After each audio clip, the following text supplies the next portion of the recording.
Parfait, donc je pense qu'on va pouvoir débuter. Je me présente, bonjour, mon nom est Nicolas Garcia, je suis gestionnaire senior en financement de l'innovation pour Layton. Et la présentation aujourd'hui est pour éclaircir certains points sur le budget fédéral 2025 qui vient d'être présenté.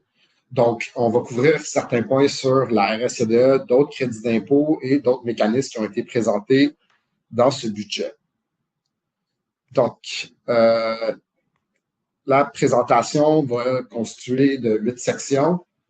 Donc, on va débuter par un peu décrire le but du budget, l'objectif premier étant de stimuler l'économie canadienne.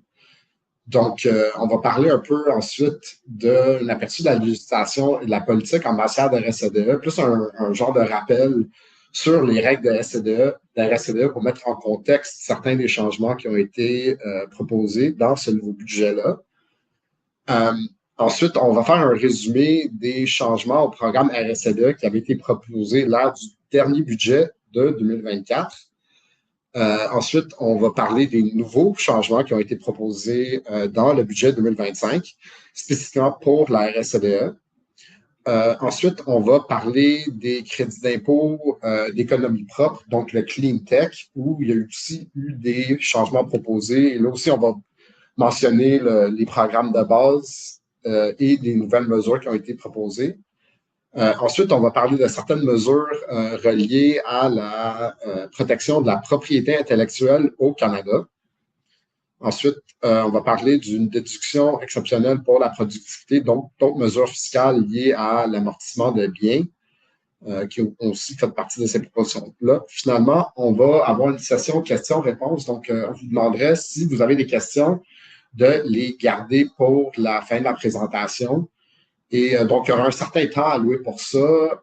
Si jamais on n'a pas le temps d'arriver à vos questions, soumettez-les quand même. On va prendre le temps d'y répondre en temps et lieu, donc pour s'assurer que tout le monde puisse avoir ses questions répondues.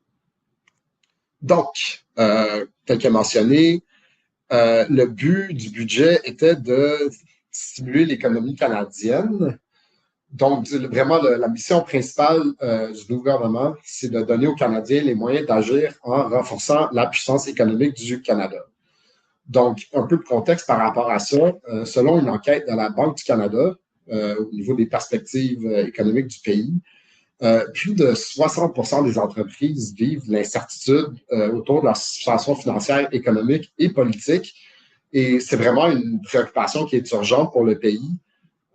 Faisant face à de l'incertitude, les gens ils ont plus peur d'investir. Donc, et ça, on a vu que ça a entraîné un ralentissement des embauches. Certains projets ont été reportés, voire même annulés. On a vu une chute des investissements d'à peu près 8% en rythme annualisé au deuxième trimestre. Donc, en vue de retourner cette tendance-là, ce nouveau budget avait pour mission de contribuer à la transformation de l'économie en vraiment mettant l'accent sur la stimulation des investissements dans le secteur privé du Canada. Donc là, on parle d'investissements dans de la machinerie, de l'équipement et surtout de l'innovation qui vont vraiment permettre au pays d'augmenter son potentiel de croissance à long terme, puis encore stimuler et soutenir la croissance de la productivité à travers toutes les entreprises du Canada. Donc, puis à ce titre-là, cette présentation va porter sur l'innovation et la croissance, ainsi que certaines des mesures fiscales spécifiques proposées par le gouvernement en vue de justement améliorer la croissance et donc la compétitivité du Canada sur l'échelle mondiale. Donc, au niveau de la législation et de la politique en matière de RSCDE, on va commencer par un rappel des postes de dépenses qui sont admissibles en RSCDE. Donc, aussi, en guise de rappel, il y a deux portions au programme. Il y a la portion technique où les projets qu'on présente dans ce programme-là doivent avoir un certain caractère innovant, comporter des incertitudes. Ça, aujourd'hui, on ne va pas le discuter parce qu'il n'y a pas eu de changement en tant que tel proposé par rapport à ça. Mais les changements proposés sont plus en relation avec les dépenses à R&D. Donc, on va passer un peu de temps là-dessus pour vous rappeler justement qu'est-ce qui peut être admissible dans ce programme-là au niveau financier. Donc, ça commence avec les salaires internes des employés ayant participé au projet de développement. Donc là, on parle vraiment de salaire T4 interne et les employés doivent avoir participé directement dans les projets qu'on réclame en RSCDE. Ça demeure toujours la catégorie la plus intéressante par rapport au calcul du crédit et c'est la catégorie qui a le meilleur retour. Donc, ça va toujours composer la majorité des dépenses de la RSCDE. Ensuite, il y a des matériaux consommés, transformés, qui font partie de prototypes ou qui ont été consommés ou rendus sans valeur pendant les essais de la RSCDE. Donc, il y a des règles spécifiques par rapport à ça, mais il suffit de dire qu'il faut vraiment que les matériaux aient fait partie d'un des tests de RSCDE, soit en tant que prototype ou en tant que matière première dans l'essai d'un système, par exemple. Ensuite, il y a les dépenses contractuelles. Donc, on parle de sous-traitance où les demandeurs peuvent avoir engagé des compagnies externes pour les aider dans leur projet. Et ces dépenses contractuelles-là sont admissibles à 80 au fédéral et entre 50 à 80 pour les crédits provinciaux. Donc, puis bon, il y a des règles spécifiques par rapport à l'admissibilité des dépenses contractuelles. Disons qu'on ne va pas rentrer là-dedans, mais là, si jamais vous avez des questions par rapport à ça, contactez-nous, puis on pourra vous aider à comprendre tout ça. Et finalement, ce n'est pas nécessairement une catégorie de dépenses, mais une catégorie de coûts qu'on doit considérer dans le calcul des dépenses, soit les financements ou autres crédits publics pour justement des projets qu'on réclame en RSCDE. Donc, si ces projets-là ont été sujets à une autre aide gouvernementale, soit une subvention ou un autre crédit d'impôt, on doit les déduire du calcul de dépenses. Donc, on parle du crédit pour le commerce électronique, multimédia, Paris, ainsi de suite.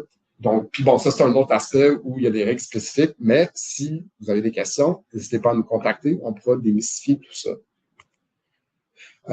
Ensuite, au niveau du calcul des dépenses, il y a deux méthodes qui sont offertes aux demandeurs. Soit la méthode traditionnelle où on calcule les frais généraux supplémentaires associés au projet de développement directement. Donc là, on parle de salaire administratif, certains consommables qui peuvent être admissibles aussi. Les logiciels qui sont utilisés en R&D tombent aussi dans cette catégorie-là. Faut comprendre aussi que c'est pas même si ça s'appelle la méthode traditionnelle, c'est peu commun que les gens utilisent cette méthode-là pour calculer leurs dépenses et la grande majorité du monde va utiliser ce qui s'appelle la méthode de remplacement qui permet de réclamer un montant correspondant à 55 des salaires directs de la RSCDE qui se rajoute aux dépenses pour compenser justement pour les frais généraux supplémentaires. Donc, c'est plus facile, on n'a pas à les calculer directement et le 55 des salaires se retrouvent à être plutôt généreux. Aussi, quelques notes qui vont être pertinentes pour comprendre les nouvelles règles proposées, c'est que depuis 2014, les dépenses en capital et les dépenses de location ne sont plus admissibles dans le programme. Donc là, quand on parle de dépenses en capital, c'est n'importe quel bien qui doit être capitalisé, donc des ordinateurs, certaines immobilisations, des équipements, des choses comme ça. Avant, on avait la possibilité de les réclamer. Là, en 2014, l'ARC a décidé d'enlever cette composante-là du programme. Et aussi, tel que mentionné, les coûts logiciels sont seulement admissibles en utilisant la méthode traditionnelle en tant que frais généraux. Donc, avec la portion fédérale du programme de la RSCDE, chacune des provinces canadiennes et certains des territoires offrent une portion additionnelle de crédit par-dessus la portion fédérale. Donc, comme vous pouvez voir, chacune des provinces a son taux de retour spécifique. Puis bon, certaines choses pour vous permettre de comprendre ça. Le R que vous voyez à côté des pourcentages, ça indique la portion remboursable du crédit. Donc, la portion qui peut être sujette à remboursement même s'il n'y a pas d'impôt à payer. Versus le non remboursable qui peut juste être appliqué contre l'impôt à payer. Et aussi, important de comprendre que par-dessus les différents taux offerts par les provinces, les différentes provinces vont avoir différentes règles par rapport à l'admissibilité de certaines dépenses. Donc, ça peut être assez complexe. Puis comme vous voyez au Québec, il y a un autre seuil d'exclusion de dépenses qui se rajoute à ça. Encore, si vous avez des questions là-dessus, n'hésitez pas à nous contacter. On pourra vous expliquer tout ça. Et aussi, super important pour les prochaines choses qu'on va discuter, c'est le taux de calcul du crédit au fédéral. Comme vous voyez à droite de l'écran, il y a un premier taux bonifié de 35 remboursable. Et dans le fond, la règle de base, c'était que le premier 3 millions de dépenses admissibles en RSCDE est sujet à un crédit de 35 Puis c'est juste pour ces premiers 3 millions-là qu'on peut accéder aux 35 Tout par-dessus ce 3 millions-là tombe automatiquement à 15 non remboursable. Et aussi, important de comprendre que la limite de dépenses de 3 millions est calculée en fonction du capital imposable de l'entreprise et des entreprises qui sont associées, où entre 10 millions et 50 millions, la limite de dépenses diminue graduellement de 3 millions à 0. Donc, pour un réclamant qui a plus de 50 millions de capital imposable dans sa compagnie ou dans les compagnies associées, tous ces crédits seront calculés à 15 non remboursables. Et bon, pour le milieu, ça sera, disons, si c'est genre à 20 millions, ben, la limite de dépense sera à 2 points quelques millions. Donc, en 2024, le gouvernement a proposé certains changements à la RSCDE et ça se retrouve être des changements assez majeurs qui sont plutôt intéressants pour les entreprises canadiennes parce que ça représente une bonification du programme d'une manière qu'on n'a pas vue depuis il y a très longtemps. Puis même depuis 2012-2014, on a juste vu des coupures au programme. Donc, l'idée qu'elles sont venues bonifier, ça peut être très, très intéressant pour l'économie canadienne. Puis, on voit aussi que ça suit un peu le désir du gouvernement de stimuler l'économie. Donc, les trois changements principaux proposés sont une augmentation de la limite de dépenses et des seuils de calcul de capital imposable pour la limite de dépenses. Il y a des nouvelles règles par rapport aux sociétés publiques canadiennes. Et ensuite, il y a une nouvelle élection pour les SPCC, les sociétés privées à contrôle canadien, par rapport au calcul de la limite de dépenses. Donc, en premier lieu, une des règles les plus intéressantes, c'est qu'ils ont proposé d'augmenter la limite de dépenses de 3 millions où les crédits sont calculés à 35 jusqu'à 4,5 millions de dollars. Donc là, ça veut dire que les réclamants qui ont des grosses réclamations pourront avoir une plus grande part de leur crédit en tant que crédit remboursable et en plus un meilleur retour parce qu'il serait calculé à 35 plutôt que 15 Donc, avec cette proposition-là, les SPCC admissibles pourraient aller chercher jusqu'à 1,575 millions de dollars en crédit remboursable au fédéral. La portion provinciale viendrait se rajouter par-dessus ça. Et avec cette augmentation de la limite, les seuils d'élimination progressive du capital imposable qui sont utilisés pour déterminer cette limite-là le seuil inférieur passerait de 10 millions à 15 millions et le seuil supérieur passerait de 50 millions à 75 millions.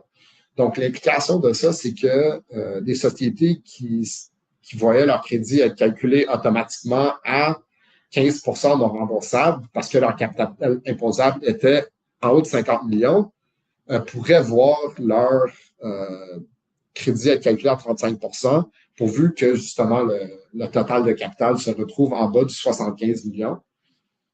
Donc, ça, déjà là, on voit que les entreprises avec des grosses réclamations pourraient non seulement augmenter la quantité de crédit qu'ils reçoivent, mais en recevoir une plus grande part en tant que remboursable.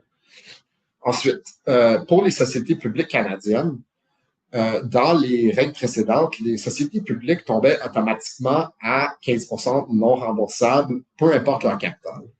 Donc, avec cette nouvelle règle-là,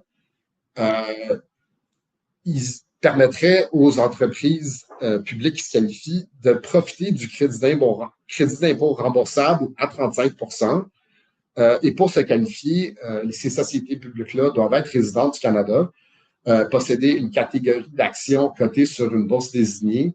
Et c'est important qu'ils ne soient pas contrôlés directement ou indirectement par une ou plusieurs personnes non résidentes du Canada. Et en même temps, pour les sociétés publiques canadiennes, en leur donnant accès à ce nouveau crédit-là, la manière que la limite de dépenses de 4,5 millions sera calculée va différer pour les entreprises privées.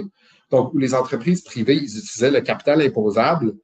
À ce moment-là, ils utiliseraient plutôt le revenu brut moyen de la société au cours des 3 dernières années précédentes. Donc, ils utiliseraient encore les mêmes barèmes, soit le 15 et le 75 millions de dollars, mais ça représente un changement quand même assez important au niveau de la manière de calculer la limite de dépenses. Puis, de la même manière que pour les sociétés privées, on peut s'attendre à ce que le revenu brut moyen des 3 dernières années, ça ne soit pas juste pour l'entreprise, mais aussi pour les entreprises qui sont fiscalement liées à celle-ci. Donc là, ça donnera potentiellement un calcul un peu plus complexe, mais encore, si vous avez des questions puis vous pensez que vous vous retrouvez dans cette situation-là, n'hésitez pas à nous revenir pour vous aider avec ça. Et ensuite, pour les sociétés privées, une autre mesure intéressante qu'ils ont proposée, c'est qu'ils vont donner le choix aux sociétés privées d'utiliser ou bien le capital imposable ou bien le revenu brut moyen des 3 dernières années pour calculer la limite de dépenses.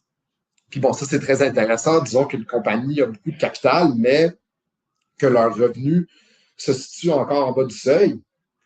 En faisant l'élection d'utiliser la moyenne de revenu brut, pourrait se retrouver dans une situation où précédemment, l'entièreté de leur crédit était non remboursable à 15 de passer à 35 remboursable. Donc, tu sais, voir leur crédit presque doubler, en plus qu'ils soient tous remboursables, on voit que la mesure serait assez intéressante pour les gens qui seraient dans cette situation-là.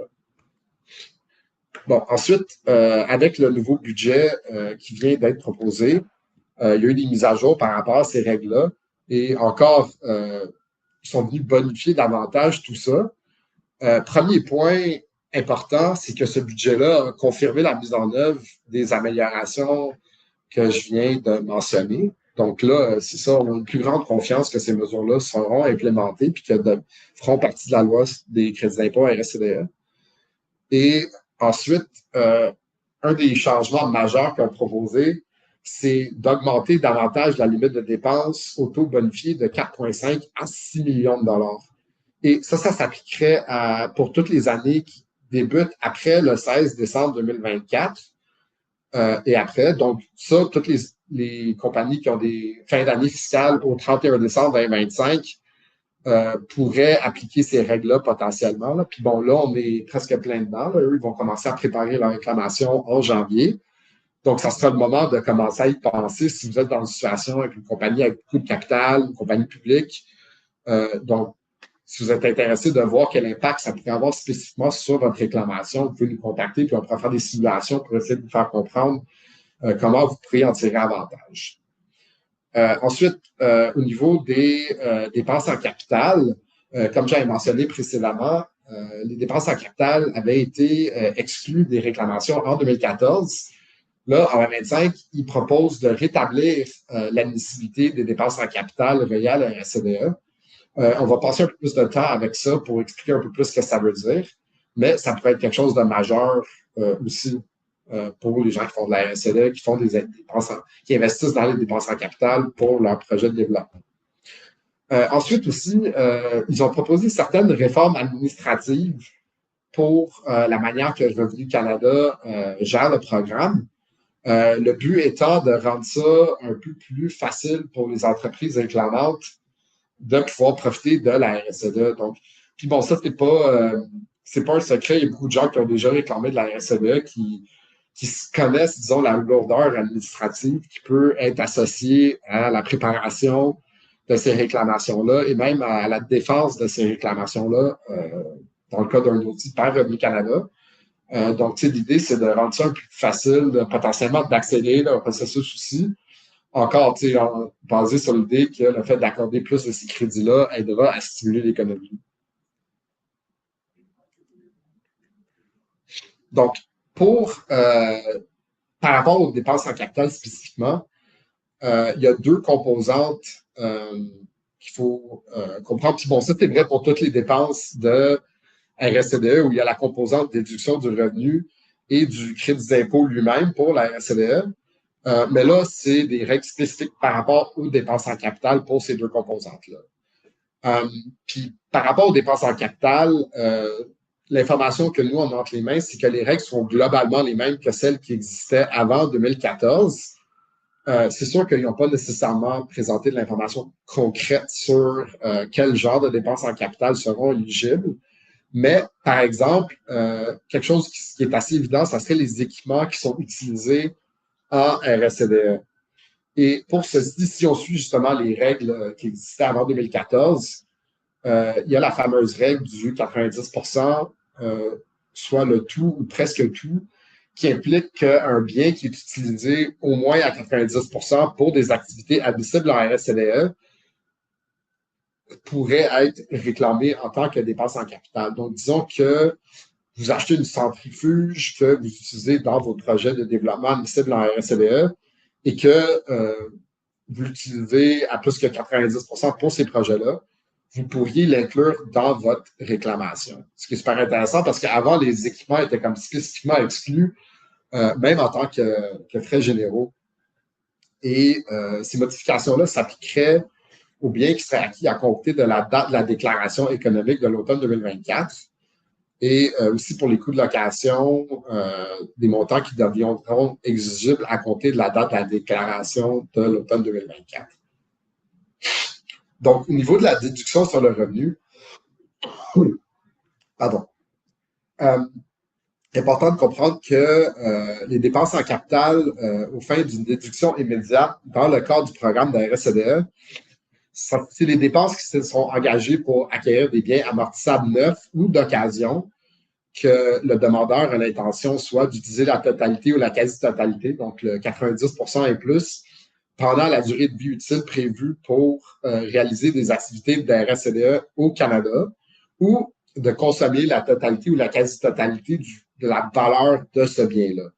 Donc, si jamais on achète un bien en capital, donc un équipement, et que pour une raison quelconque, il perd sa valeur, disons qu'on essaie de le modifier, ça finit par affecter le fonctionnement du système, puis il est plus revendable, on pourra dire qu'il a perdu sa valeur et à ce moment-là, il y aura la possibilité de prendre la déduction sur le revenu pour ce bien-là.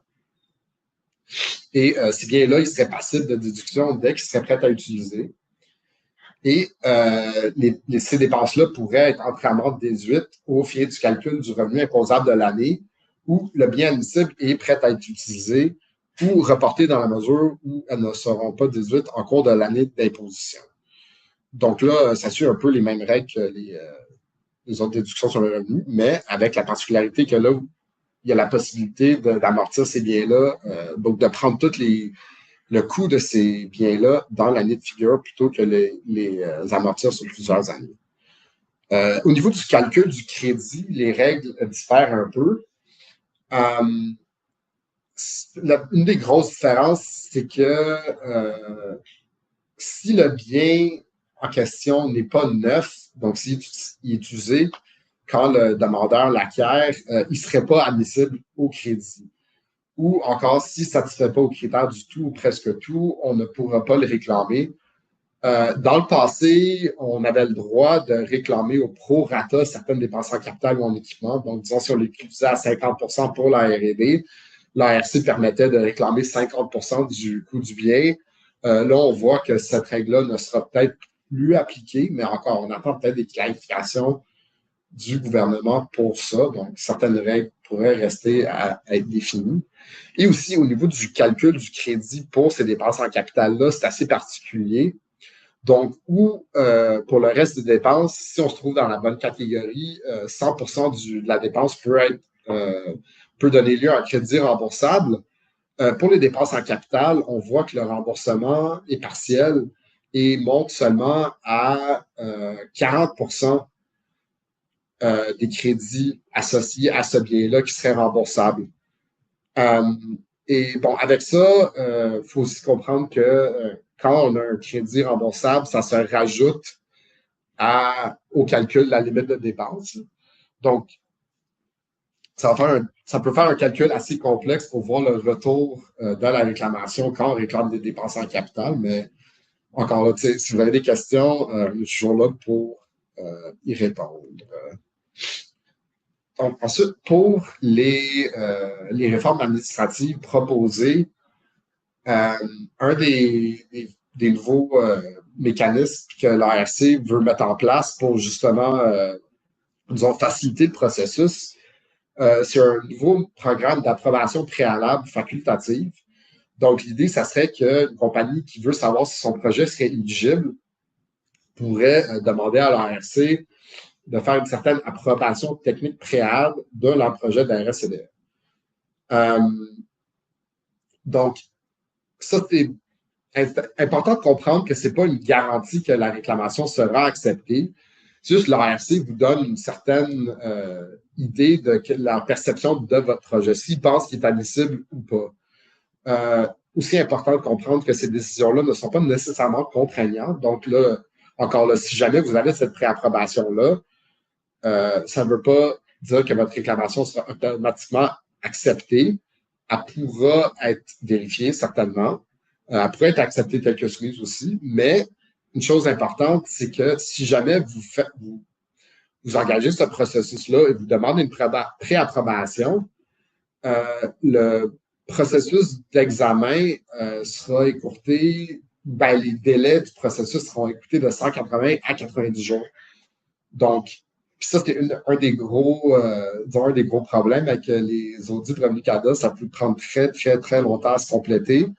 Mais là, si jamais on suit cette procédure-là, on pourrait voir le temps requis pour faire l'examen diminuer jusqu'à 90 jours, ce qui est quand même assez intéressant. Et aussi, ça, c'est vraiment pour toutes les demandes, là, ils veulent essayer d'alléger le processus de l'examen. Donc, en éliminant certaines étapes inutiles et en révisant les règles par rapport à la soumission d'informations sur les réclamations. Donc là, reste à voir quelle forme ça prendra exactement, quelles étapes seront potentiellement exclues ou quelles informations seront plus demandées. Ça, on verra bien. Mais c'est déjà une bonne nouvelle que l'ARC ambitionne de rendre ce processus-là un peu plus léger. Ceux qui ont déjà eu à subir un audit de l'ARC en RSCDE le savent très bien. Ça peut être très, très lourd, ça peut être long. Donc, c'est une très bonne nouvelle pour les gens qui réclament. Ensuite, ça, c'est pour toutes les demandes aussi. L'ARC veut accroître l'utilisation de l'intelligence artificielle pour essayer d'analyser les demandes qui sont soumises plutôt que de voir les passer par un analyste humain. Encore, le but étant d'accélérer tout ça, mais aussi pour que les demandes qui ont un faible risque de vérification ne soient pas soumises à des vérifications et voir leurs demandes acceptées plus rapidement. Donc, aussi une bonne nouvelle pour pas mal tout le monde qui réclame dans le programme. La majorité des demandes étant à bas risque, on verra peut-être une accélération des cotisations de ces demandes-là. Là où normalement le standard, c'est à peu près 3 mois, on peut espérer qu'on voit ce délai moyen diminuer puis que les cotisations rentrent plus rapidement. Donc, encore, suivant le désir du gouvernement de stimuler l'économie, de l'argent dans les poches des entreprises plus rapidement serait certainement une bonne manière de stimuler leur performance. Donc, on a aussi la nouvelle que la mise en œuvre de tout ça devrait débuter le 1er avril 2026. Donc, c'est pas pour tout de suite, mais c'est des choses intéressantes à venir. Et aussi, l'ARC vont faire des consultations ciblées afin de collecter du feedback des demandeurs. Donc, encore en vue de modifier le programme. Et on a aussi entendu qu'il allait réviser le formulaire T661. On ne sait pas exactement comment, mais encore, ça sera en vue de simplifier le programme, d'accélérer le traitement. Donc, c'est des choses à venir. Puis certainement des choses que nous, on va garder un œil dessus. Dès qu'on a un peu plus d'informations sur ça, on va certainement faire des communications, potentiellement d'autres webinaires pour expliquer une nouvelle conclusion par rapport à tout ça. Donc, ensuite, comme j'ai mentionné, une autre des mesures proposées par le gouvernement vise à stimuler ce qu'on appelle l'économie propre. Donc, pour ça, il y avait 4 programmes qui avaient été proposés l'année dernière et dans le nouveau budget, ils en ont rajouté un 5e et ils ont proposé certaines bonifications aux 4 programmes d'économie propre. Donc, on va commencer par faire une revue de ces 4 programmes-là. Mais au niveau du contexte de tout ça, c'est qu'on est dans une situation où ça prendra une augmentation substantielle de la production énergétique au Canada pour soutenir notre croissance démographique et économique prévue. Donc là, on parle de moderniser les réseaux électriques, on parle de nouveaux investissements dans ce secteur-là pour moderniser les infrastructures, aider à développer des technologies comme le stockage d'énergie, aider le développement des nouvelles technologies de production renouvelables telles que le solaire puis l'éolienne. Et donc, dans ce contexte-là, comme j'ai mentionné, il avait mis en place déjà 4 programmes reliés à l'économie propre. Et c'est des crédits d'impôt gérés par l'ARC, un peu comme la RCDE. Et bon, ceux-ci ont déjà été inscrits dans la loi, donc il y a déjà eu des demandes de soumise là-dedans. Donc, ça, c'est déjà bien en jeu. Mais les 4 programmes en question, le premier, on parle du crédit d'impôt pour l'acquisition de technologies propres. Donc là, ça offre un soutien aux contribuables éligibles qui investissent des capitaux dans des technologies propres désignées au Canada. Donc, sans rentrer dans trop de détails, le but de ce programme-là est d'appuyer l'achat d'équipements d'économie propre, donc pour la génération d'énergie, et aussi pour certains autres équipements qui vont vraiment aider à augmenter l'efficacité énergétique et ainsi de suite. Ensuite, il y a un autre programme qui est un peu plus focusé, qui vise la capture, l'utilisation et le stockage du carbone, les CCUS. Donc, là, ça offre un soutien aux sociétés canadiennes imposables qui engagent des dépenses admissibles pour des projets qualifiés. Et donc là, c'est vite, l'idée, c'est de stimuler l'achat d'équipements qui séquestrent le carbone sous forme de CO2 et qui le dirige vers certains mécanismes, donc une réintégration dans la production de béton ou un séquestrage géologique sous terre. Donc, l'idée d'appuyer la captation du carbone de l'atmosphère et la séquestration, donc pour réduire le taux de CO2 dans l'atmosphère. Et bon, ça peut viser beaucoup de secteurs industriels différents, mais vu que ça vise pas mal la séquestration dans le ciment et que les entreprises de ciment produisent beaucoup de CO2, on pourrait dire que c'est plus intéressant pour les gens dans ce secteur-là, même si c'est ouvert à tout le monde techniquement. Ensuite, il y a un crédit d'impôt pour la fabrication de technologies propres. Donc, celui-là aussi vise l'acquisition d'équipements, mais c'est l'acquisition d'équipements utilisés dans la fabrication de technologies propres, comme ça le dit. Donc, puis c'est quand même très large au niveau du type d'équipement. Ça peut être n'importe quel équipement qui est utilisé, par exemple, pour fabriquer des systèmes d'éoliennes ou solaires, mais on va aussi pour l'industrie minière, disons, qui fait de l'extraction ou la purification de minerais qui sont utilisés dans ces technologies-là aussi. Donc, vraiment, tout ce qui est comme à un autre niveau dans la production de ces technologies propres-là peuvent avoir de l'aide du gouvernement aussi. Finalement, il y a un crédit d'impôt pour la production d'hydrogène qu'on dit propre. Et ce que c'est un autre crédit d'impôt remboursable pour l'investissement dans les projets de production d'hydrogène où ça vise la production d'hydrogène propre, donc en fait, empreinte de carbone. Puis bon, dépendant du niveau d'intensité de carbone du processus, le retour va varier avec les systèmes qui produisent la plus basse empreinte de carbone ayant le meilleur retour de crédit. Puis aussi, ça soutient l'achat d'équipements nécessaires à la conversion de l'hydrogène en ammoniac en vue de transport. Donc, dans le nouveau budget, ils ont aussi proposé un projet de loi pour mettre en place un crédit d'impôt à l'investissement de l'électricité propre. Donc là, ça vise encore à stimuler l'investissement dans ces technologies-là, mais ça serait un crédit remboursable à 15 en coût de capital des investissements admissibles dans des équipements liés à la production d'électricité à faible émission, au stockage d'électricité et au transport d'électricité entre les provinces et les territoires. Donc, il ressemble un peu à un autre des crédits que j'avais discuté, mais par contre, cela, ça serait vraiment plus visé vers les infrastructures de production, stockage et transmission d'énergie, donc à un autre niveau. Ce ne serait pas nécessairement pour des entreprises privées qui veulent avoir de l'éolienne ou du solaire, par exemple. Ça pourrait peut-être être utilisé pour ça, mais ça vise vraiment de plus développer l'infrastructure électrique du pays, encore retournant à l'objectif d'augmenter la capacité du pays pour répondre aux besoins croissants par rapport à ça. Ce programme-là serait disponible à compter du 16 avril 2024 pour des projets dont la construction n'a pas commencé avant le 28 mars 2023. Donc, ce qui est intéressant aussi, c'est que c'est rétroactif puis il pourrait être appliqué à des projets qui ont techniquement déjà eu lieu, tant que ça respecte ces dates-là. Donc, au niveau des modifications proposées au crédit d'impôt Clean Tech, en premier lieu, il y a un élargissement de l'admissibilité pour inclure des systèmes qui produisent l'électricité, de la chaleur ou les deux à partir de déchets de biomasse.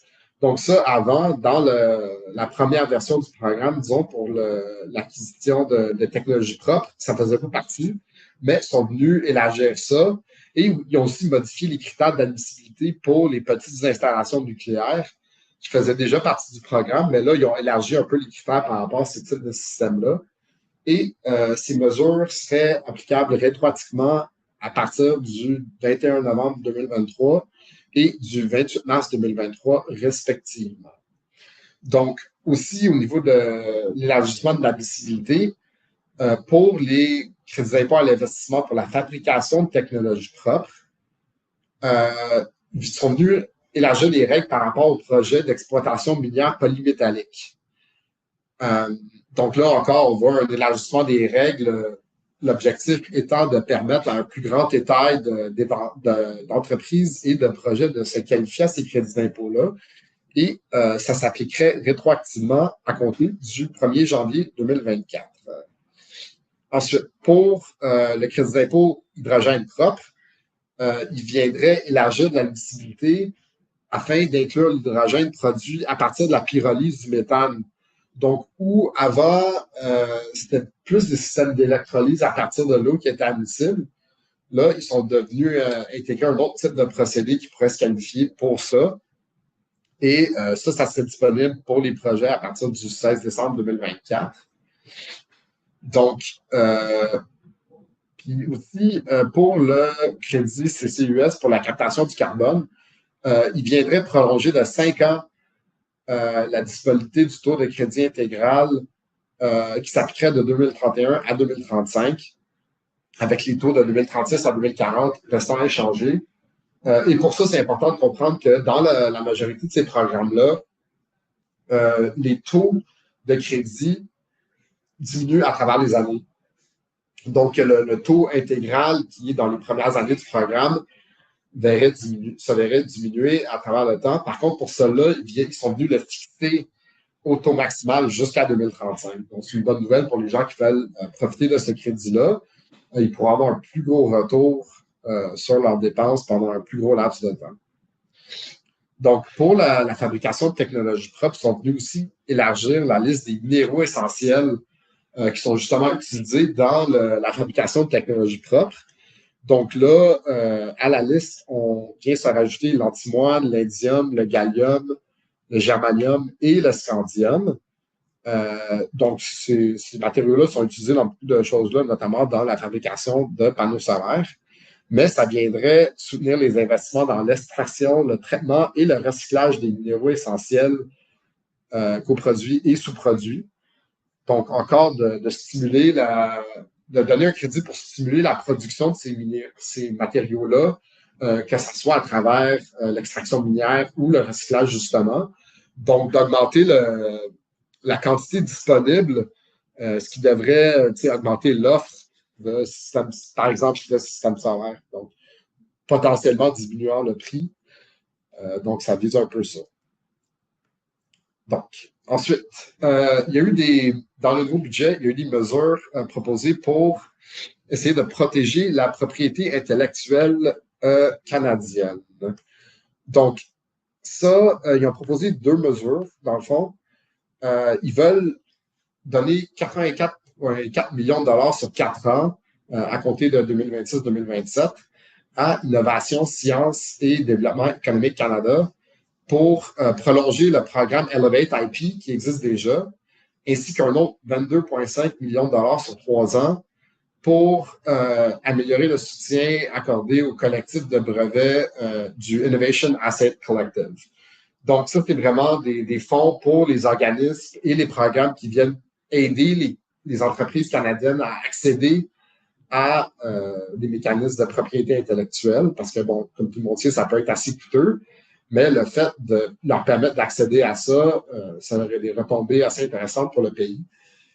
Et aussi, par-dessus ça, ils veulent proposer un 75 millions de dollars sur 3 ans au CNRC pour prolonger le programme d'aide à la propriété intellectuelle. Encore, le but étant de permettre aux entreprises d'avoir un certain support dans les efforts de propriété intellectuelle. Et ils vont aussi procéder à un examen du rendement de tout ce qui est propriété intellectuelle. Le but étant de trouver des nouveaux moyens de collaborer avec les entreprises émergentes et en pleine croissance qui font un usage intensif de la propriété intellectuelle, qui la conservent, qui la commercialisent. Donc, justement, essayer de trouver différentes manières d'aider ces entreprises-là afin de stimuler le fait d'avoir ces propriétés intellectuelles-là se développer dans d'autres marchés, favoriser la diversification du commerce. Donc, encore toutes ces mesures-là visant la stimulation, la performance de l'économie canadienne. Pour le programme Elevate, dans le fond, le but du programme, c'est de faciliter l'accès à la propriété intellectuelle, puis bon, d'augmenter la capacité en matière de propriété intellectuelle grâce à la formation de différents groupes et de startups clients dans ce domaine-là. Puis donc, de permettre à ces groupes-là d'apporter un soutien ciblé aux startups. Donc, on parle des accélérateurs et incubateurs d'entreprises, que un de leurs rôles, c'est d'aider les entreprises à accéder à l'API. Mais là, ils viennent donner un peu plus de pouvoir à ces groupes-là pour aider les entreprises dans ces efforts-là.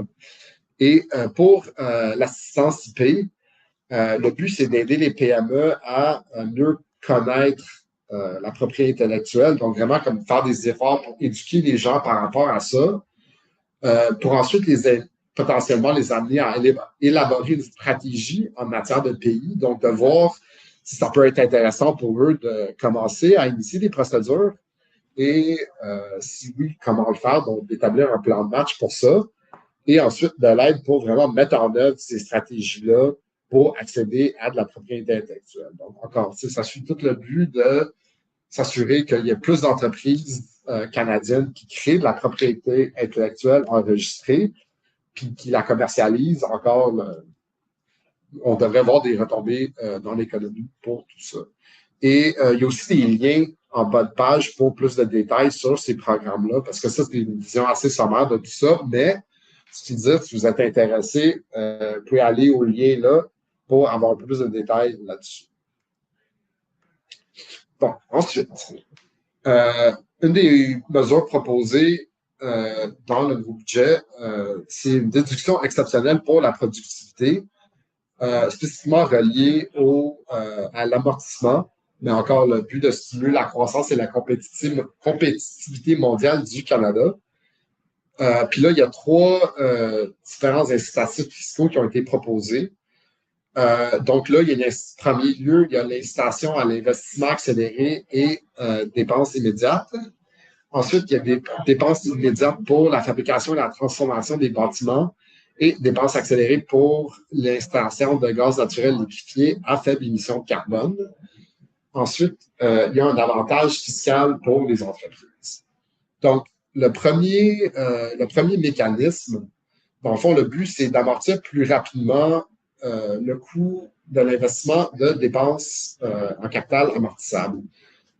Donc, l'incitatif à l'investissement accéléré pour une déduction accrue la première année pour la plupart des immobilisations. Donc, pour les machines et le matériel de fabrication et de transformation, ça serait la mise à la dépense immédiate plutôt qu'une déduction dans le temps. Puis ça couvre aussi les équipements de production d'énergie propre et d'économie d'énergie, les équipements à zéro émission. Aussi, ça couvrirait les actifs améliorant la productivité, y compris l'acquisition de brevets de propriété intellectuelle, ainsi que l'infrastructure de réseau de données et des ordinateurs. Et aussi, ça couvrirait les dépenses de capital liées à la RSCE qu'on avait mentionné, où maintenant il y a la possibilité de les passer à la dépense immédiatement plutôt que les détruire dans le temps. Ensuite, pour le deuxième volet, le but étant de rendre les entreprises canadiennes plus compétitives que les États-Unis. Donc, comment ça fonctionnerait? Ça permettrait à ces entreprises-là de passer à la dépense immédiate des bâtiments de fabrication ou de transformation acquis à compter du jour du budget et utilisés à des fins de fabrication ou de transformation avant 2030. Donc, il y aurait une suppression progressive entre 2030 et 2033. Et aussi, ça permettrait d'accéder à une DPA accélérée pour les équipements de gaz naturel liquéfié et les bâtiments connexes, donc les installations de GNL à faible émission de carbone. Et ça permettrait d'accéder à un taux de DPA qui augmenterait de 8 à 30 sur les équipements de liquéfaction et de 6 à 10 pour les bâtiments non résidentiels utilisés pour les installations GNL. Donc là, on voit des augmentations assez significatives des mécanismes de DPA par rapport à ces types d'équipements-là, ce qui serait quand même assez intéressant pour beaucoup d'entreprises canadiennes. Et finalement, il y a un avantage fiscal pour les entreprises. Puis ça s'appliquerait assez large. Puis l'idée, c'est de réduire le taux effectif marginal d'imposition pour améliorer la compétitivité de l'entreprise. Et spécifiquement, ça représenterait une réduction du TI de plus de 2 donc, de vraiment mettre plus d'argent dans les poches des entreprises canadiennes pour faire en sorte qu'ils en payent moins en impôts. La cible étant vraiment de pouvoir mieux compétitionner avec les États-Unis suite aux mesures qui ont été présentées dans le cadre de la loi One Beautiful Bill. Puis aussi, l'impact de ça, ça fait que le Canada aura le TMI le plus bas du G7 et celui-ci serait inférieur à la moyenne de l'OCDE. Donc, ayant le TMI le plus bas, c'est très facile de voir comment ça aiderait les entreprises canadiennes. Puis bon, là, on voit quelques graphiques qui présentent ça de manière visuelle. On voit que la TMI du Canada passerait de 15,6 à 13,2, qui serait inférieure aux États-Unis, à la moyenne OCDE, puis pas mal tous les autres pays du G7. Donc là, c'est sûr que ça serait intéressant. Puis on voit aussi qu'au niveau des différents secteurs, ce TMI-là diminuera de manière assez importante. Donc, particulièrement pour les secteurs de la manufacturing et de la transformation, où le TMI passerait de 8,6 à potentiellement 0,4 avec les différentes mesures combinées qu'on vient de discuter. Donc, ça, je pense que ça aurait quand même un assez fort potentiel, là, parce que c'est une diminution plutôt importante. Mais aussi, les secteurs de manufacturier et transformation étant très importants au niveau de l'industrie au Canada, ça pourrait représenter quelque chose de très majeur pour le pays et sa permanence financière au niveau global. Donc, c'est pas mal ça pour la présentation. Si vous avez des questions, c'est le temps de les poser.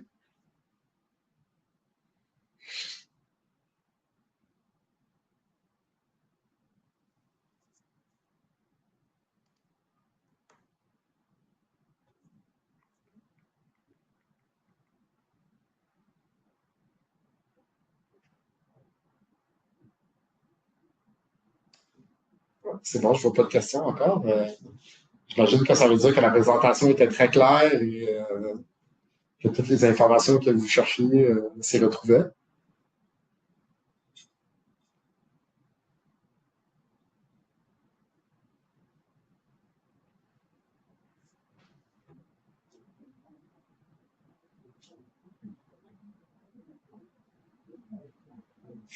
Donc, je vois une question posée par rapport à la RSE pour les compagnies publiques. Donc, ce qui est important de comprendre, c'est que pour une compagnie publique, euh, encore respectant les limites de revenus bruts, ils pourraient voir leur réclamation passer de 15 non remboursable à 35 non remboursable, du moins pour la portion de dépenses qui se retrouve en bas de la limite proposée de 6 millions. Mais dans le fond, si les revenus bruts de la compagnie et du groupe sont moins que 15 millions de dollars, ou la moyenne des 3 dernières années est moins que 15 millions de dollars, ça veut dire que les crédits RSE seraient calculés à 35 remboursables plutôt qu'à 15 Donc là, on voit une situation où les crédits pourront non seulement plus que doubler, mais que ça serait aussi remboursable.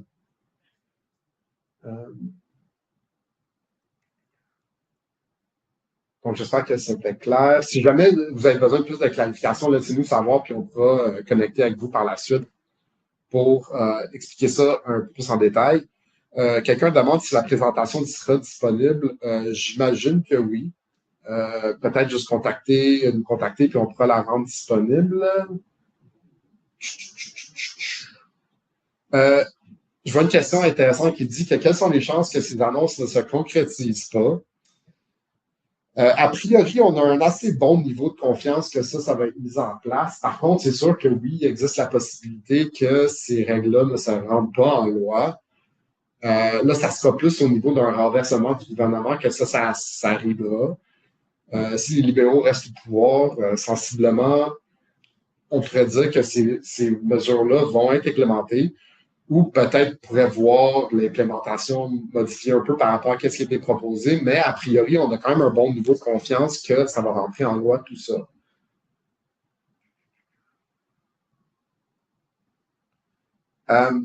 Bon, là, il y a quelqu'un qui demande, est-ce qu'il y a une situation où il y a une nette détérioration des incitatifs fiscaux? Selon les informations qu'on a entre les mains en ce moment, il semblerait que non.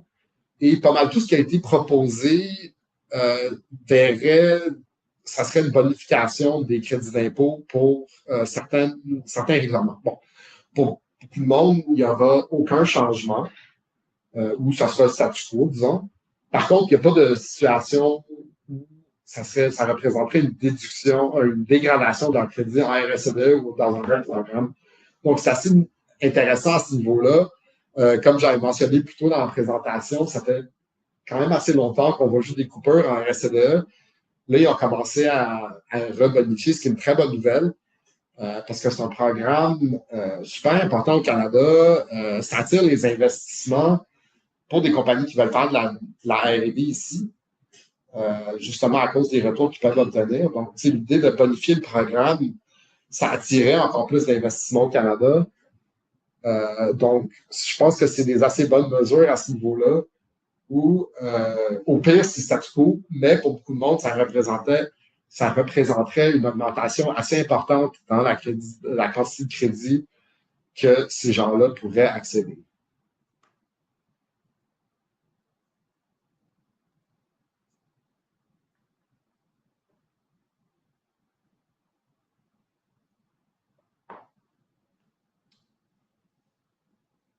Parfait.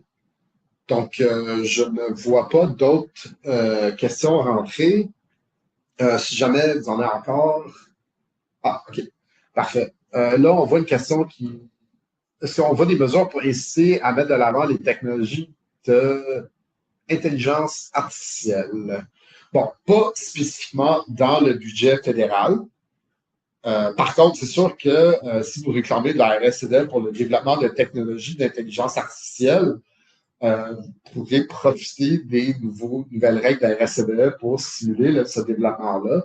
Par contre, au Québec, il y a eu des modifications proposées au niveau provincial aussi notamment à travers une modification du programme de CDAE pour favoriser les compagnies qui focus sur le développement de technologies de IA. Donc, au fédéral, non, mais au Québec, il y a un nouveau programme par rapport à ça. Ben, c'est pas un nouveau programme, mais une modification d'un programme existant pour favoriser l'AI. Donc, si vous avez besoin d'un peu plus de détails là-dessus, vous pouvez connecter avec nous, puis on pourra vous expliquer tout ça.